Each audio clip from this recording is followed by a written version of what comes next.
Mainyan ng Panyera ng Bayan, Attorney Rina Seco sa Usapang Legal. Usapang Legal.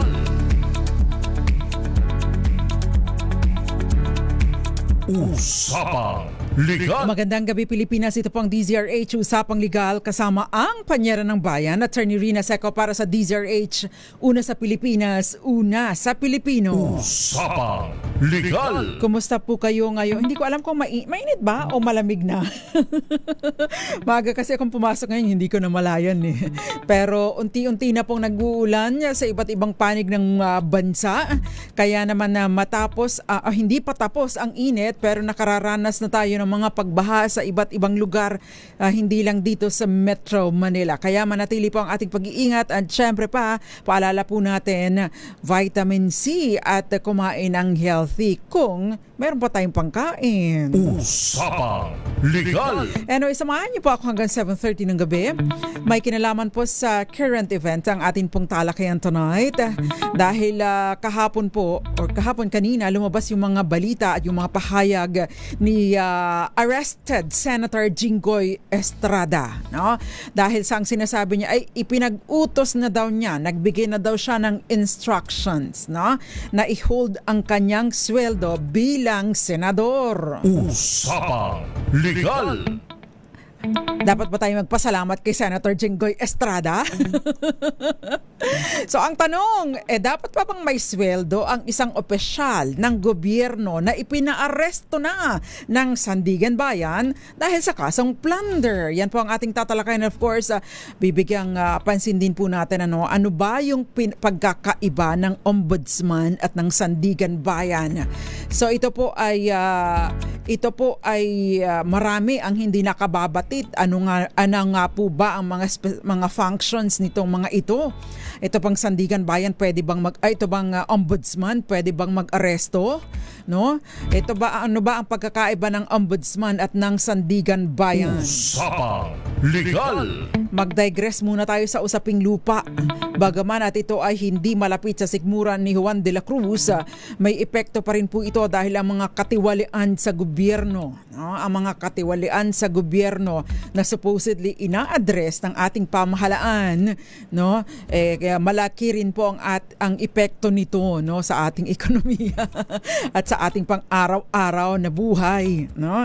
Dahil yung pong mga ninanakaw na pera ng taong bayan sa halip ay napapakinabangan natin ay napupunta sa ilang bulsa lamang, habang tayo marami sa atin bulag na sumusunod banatiko sa ating mga iniidolo, marami sa kanila ay kurakot. Tapos tayo aangal-angal na, pakahirap ng buhay, mahal ang bilihin, hindi natutugunan ng mga basic services, pero tayo boto ng boto sa mga palpak at magnanakaw sa gobyerno. Usapang Legal. Di po ba? Tama ba ako? May tama ako. Pwede po kayong sumali sa ating talakayan ha. Magpahayag ng inyong damdamin, ng inyong mga saloobin, wag lang mambabastos, no? Dahil tayo po ay may kalayaan na mamahayag, pero ang pamamahayag na ito ay merong limitasyon hanggang sa pinapayagan lamang po ng batas. Wag pong magmumura, wag magre-resort sa ad hominem, no? Wag pong magbibintang ng walang pruweba, no? Dahil kapag ako ay sinabihan niyo may maleta yan ay aalma ako, pero totoo pong may maleta ako, ang laman nga lang mga sa amin nga sa Marinduque ang tawag ay lamog, yung labahin, dahil galing po ako sa biyahe nitong nagdaang linggo. So ganun ang maleta ko. I'm sure marami sa inyo may maleta at ang laman mga damit lang, hindi pera. Pero ibang usapin yung mga nakatatanggap ng maleta sa gobyerno, dahil ito ay pera ng taong bayan. Usapang Legal. Without mentioning kung sino mga ito, dahil wala naman po akong pruweba, dahil tayo ay bumabatay lamang sa lumalabas na mga ebidensya, no, at sa mga balita, At sana lamang po ang ating pinagbabatayan ay mga balita na kinukumpirma, especially mas maayos po mainstream media, kahit papaano po ang nasa mainstream media meron pang sabi nga sa Bisaya, pag-utingkay, pag-uusisa, dahil kapag papalpak-palpak kami nasa mainstream media, kami po ay subject ng disciplinary action ng aming network. Hindi kagaya yung mga nasa social media vlogger na wala lang kung ano lang ang magustuhan for clout, for content, kahit pa fake news, pinapatos. Usapang Legal. Maraming salamat po. Bakit ang aga nyo namang magbumati sa akin? Sino bang nagsabing birthday ko? Hindi ko pa po birthday ha. Sa isang taon pa po ang birthday ko. Pero maraming salamat po sa pag-alala, Mr. Gabby Hans. Thank you very much. Magandang umaga, magandang tanghali, magandang gabi sa lahat ng mga nanunood, nakikinig sa atin sa iba't ibang panig ng mundo. Feel free to share our discussion tonight. Para po kahit paano kapag nakikipagtalo tayo sa ating mga kapitbahay, ay hindi yung sabi nung sino mga nasa TikTok na wala namang batayan, At least ang ipipresent ko po sa inyo ay based on facts, At kung ano po ang sinasabi ng batas. Usapang Legal. Maricor Angeles, Fina Gonzalez, bisayang dako, Maricor Angeles, Del Rosa Loren, magandang gabi, God bless you too, dyan sa Kuwait. Magandang gabi, Mami Belen Rivera, si Eduardo Narvaez, Eli Galsote sa Molino, Bacoor, si Jerry Sumagay at si Tita Ami Miraflor Garcia, Romel Livid, God bless you too, si Gael Enrique, sabi niya, pakasasa sila sa paglimas ng kaban ng bayan. Marami po, totoo po ito. Mayroong pinagkaiba ang Ombudsman at Sandigan Bayan. Oo naman, Francisco Garcia, malaki po ang pagkakaiba nila. Usapang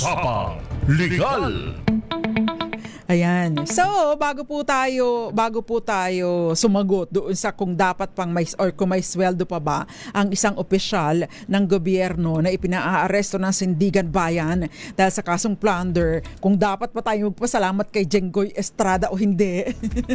Alamin muna natin or dakuan po muna natin ano nga ba ang ombudsman. Ang ombudsman po, tinatawag po natin itong tanod bayan. So, ito po yung tanod bayan ay isang independent constitutional office. Creation po ito ng ating saligang batas, sa 1987 Constitution para supposedly pangalagaan ang mga mamamayan laban sa mga abuso, katiwalian, inefficiency o kapalpakan sa gobyerno. Ito po ay may tungkulin na dapat ay aaksyon agad sa mga reklamo sa mga public officials and employees, hindi lang po mga elected officials, pati po yung mga appointed officials, mga empleyado ng gobyerno sa mga tanggapan o ahensya ng gobyerno at ilan pang GOCCs, GOCC, Government-Owned and Controlled Corporation. Usapang Legal. So, ang mga pangunahin pong tungkulin ng ombudsman, para lang mas malinaw ang ating pakikipagtalo, dahil marami sa atin nakikipagtalo na sa social media. Minsan nabubuyo din ako Siyempre, mahirap pong manahimik. Sa ngayon pong grabe ang paglaganap ng fake news at grabe din ang katiwalian at sa social media ay parang marami pang kampe sa katiwalian. Mahirap pong manahimik na lamang. Maganda rin po na nagpapahayag tayo ng ating opinion o ng ating nalalaman, pero dapat batay sa facts. So, ang pangunahin pong functions or powers ng ombudsman, regardless kung sino man ang nakaupo dyan, fan man kayo o hindi ni Ombudsman Rimulya, ang function po ng ombudsman ay una, investigatory. Ano pong ibig sabihin nito? Mag-imbestiga, Pwede pong motu proprio. Ano ba yung motu proprio? Motu proprio on its own, na hindi kailangan ng reklamo na kung sino man, O kaya naman ay ayon po sa reklamo or isinampang reklamo ng kung sino man. So on its own, no, hindi kailangang matrigger ng sino mang tao na nag-file ng reklamo, kundi on its own pwede pong motu proprio ay mag-imbestiga ang Office of the Ombudsman. Usapang Legal. Prosecutory. Ano bang ibig sabihin ng prosecutory? Mag-usig, mag-prosecute, no? Parang katumbas ng atin pong fiscal o prosecutor, kabilang yung mga kasong na uuwi po sa ombudsman, kasi may mga kaso po, no, na ang primarily ang may mga kaso po na nasa jurisdiction lamang ng ombudsman at hindi sa regular courts, no. Meron din po namang kapangyarihan ng ombudsman kahit pa sa regular court isinasampa ang mga kaso. Usapang Legal. At any stage po, pwede pong manghimasok or pwede pong mag-investigate ang ombudsman. Kasama pa rin po dito yung administrative functions, no? Mag-direct sa mga opisyal ng gobyerno na pabilisin ang pagganap sa tungkulin, itigil o iwasto ang abuso o impropriety sa performance ng duties. So kasama po yan. At syempre pa, ito yung pagkakaiba po ng ombudsman at ng fiscal o ng prosecutor sa yun na siyang nag-handle sa mga regular courts. Kasi may disciplinary power po, no, itong ombudsman. Hindi kapareho ng piskal. Pwede po silang mag-recommend ng disciplinary or prosecutorial action laban sa may sala. Halimbawa po removal, suspension, demotion, fine, censure at prosecution. At tiyakin ang compliance. Usapang Legal. At dahil po sa mga functions na ito, maari rin pong may kapangyarihan din po ang ombudsman na humingi ng mga dokumento tungkol sa mga kontrata, transaksyon na may kinalaman sa public funds o properties at i-report, no, kung may irregularity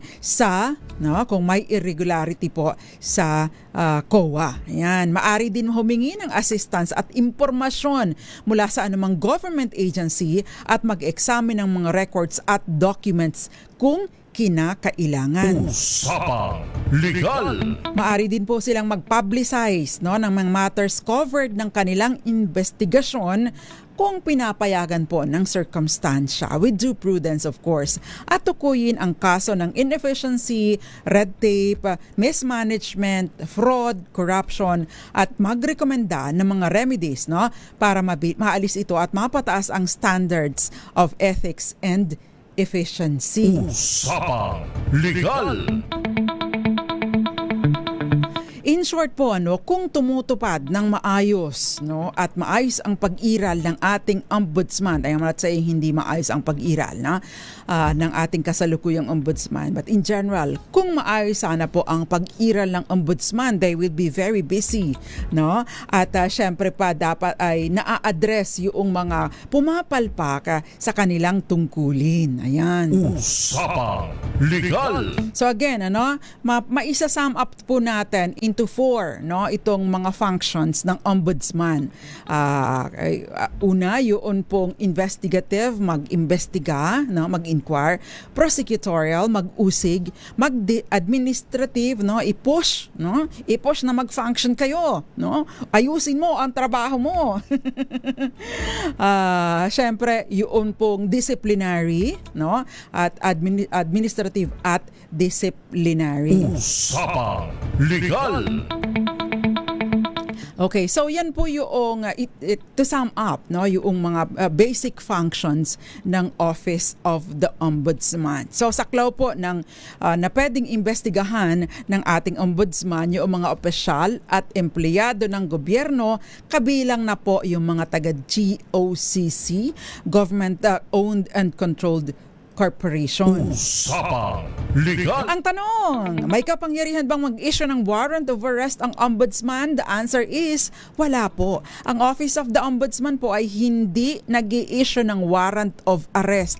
Ito pa ay judicial process, yun, yung issuance ng warrant of arrest. Pero maari po sila dahil ang korte lamang po at ang sandigan bayan lamang po ang nag-i-issue ng warrant of arrest. Usapang Legal. So ano nga ba ang pagkakaiba ng ombudsman at ng Sandigan Bayan? Ang ombudsman po ay constitutional office, prosecutory body. Ang Sandigan Bayan ang tumatayong hukuman, pero hindi basta-basta hukuman. Special po ito dahil sila po yung tinatawag na anti-graft court, no? Yung mga graft cases po, yung nasa jurisdiction ng Sandigan Bayan. Yun. Usapang Legal. So kung si Juan de la Cruz, ginahasa niya itong si Maria, hindi po ito pasok doon sa Sandigan Bayan. Yan. Doon po siya papasok sa korte. Now, ano yung gawain? No? Ang gawain po ng ombudsman ay mag-imbestiga at mag-usig, magsampa ng impormasyon, file the information, at handle the prosecution. Ano naman ang function ng Sandigan Bayan? Sila yung lilitis. Sila po yung hahatol kung guilty or not guilty. Yan. Sila po ang magsasabi. Yun pong sinasaklaw, no, ay ng ombudsman, pati yung nasa regular court. Hindi lang po yung mga kaso sa Sandigan Bayan. So pwede din po silang mag-prosecute, no? Mag-imbestiga at mag-usig kahit pa sa regular court na mga kaso. No? Pero yung Sandigan Bayan, limitado sa kasong ibinibigay ng batas sa Sandigan Bayan. Usapang Legal. So basically, yun po ang kanilang pagkakaiba. Usapang Legal. So hindi na po tayo makukonfuse, ano? Dahil magkukommercial po muna tayo maya-maya. Pero magandang gabi po sa inyo, Salvacion Escobar, Angelina Palekbar, Irene Almodovar, Grace Recta. Sabi na, the ombudsman should act fast and diligently to curb graft and corruption in government. Ermi Esteban, magandang buhay din po sa inyo. I hope gumaganda ang kung sana wala lang corruption sa gobyerno. Ano? Maganda po sana ang buhay natin lahat. Henry Joy Furusawa Azarcon, Maricor Angeles, magandang gabi. Sanel Lozano, paano daw yung mga staff nila? Yung mga staff po, no, ay pasok din po, no, depende po sa kung ano ang kanila pong functions, at depende din po, ano, may mga SGS diyan, salary grade, at the same time ito po ay pasok din po sa jurisdiction, no, ng ating ombudsman. Usapang Legal. Kasama na din po yung Office of the Sergeant at Arms. Kaya kung mapapansin po ninyo, I think meron pong suspension order, no? Itong si Ombudsman Boying Rimulya laban kay General Aplasca. Usapang Legal. Magandang gabi, Melvin Letrodo, Marcelo M. Sabi niya, good evening, Attorney. Sa totoo lang, talo ang Sandigan Bayan ng SC or court only in the Philippines. Yan. Ang ombudsman, ang desisyon po ng Sandigan Bayan ay in-elevate or itinataas, no?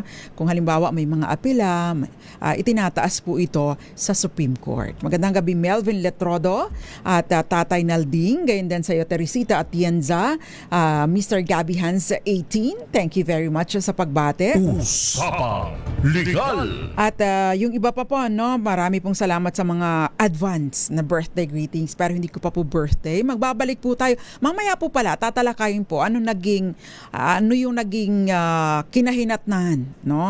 Other than yung tungkol sa sweldo. Ano nga ba ang kinahinatnan ng mga kaso ni Senator Jinggoy Estrada? Because in 2001, na-involved na rin po siya sa mga kaso. At 2001, gayon din nung 20, marami po, tatlo po yung kaso niya na malalaki, pero meron pa po siyang pending. Alam niyo po ba, meron pa siyang pending na 11 kaso sa Sandigan Bayan. At yan po ang iba pa ang ating tatalakayin sa ating pong pagbabalik. Diyan lamang po kayo. Kayo'y nakikinig sa Usapang Legal kasama si Attorney Rina Seco.